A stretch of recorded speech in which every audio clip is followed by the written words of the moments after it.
After years of having a front row seat to some of Onondaga County's most high-profile cases, Judge Joseph Fahey is retiring.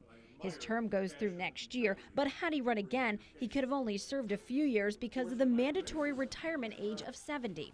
So I took stock of things. I'm 66 and I'm healthy, and I was at that point where I was just ready for another chapter, and I wanted to do a lot of other things while I am healthy. Judge Fahey was first elected to the bench in 1996.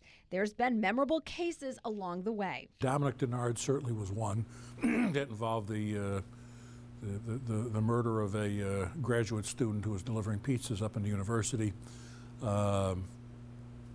Nicholas Wiley was another, and certainly Stacey Castor was very memorable also. The Stacey Castor trial made national headlines. The Clay mother killed her second husband with antifreeze and tried to kill her daughter to cover up the crime.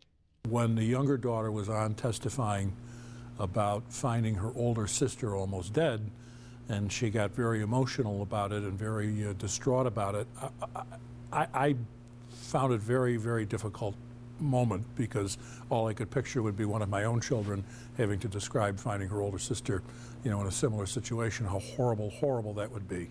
Before he was on the bench, Judge Fahey was a defense lawyer. Among the clients he represented, Gary Thibodeau. Thibodeau was convicted of kidnapping Heidi Allen in Oswego County 2 decades ago. He's now trying to have the verdict thrown out, so Judge Fahey cannot comment on the case. He can talk about the time in the 90s he ran for mayor of Syracuse. That's the one race I always regret that I didn't win.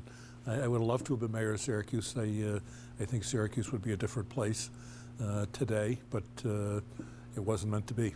While Judge Fahey says he's had a wonderful career with no regrets, politics is not in his future. But I do intend to continue to write op-ed pieces and continue to be heard on issues that I think are important.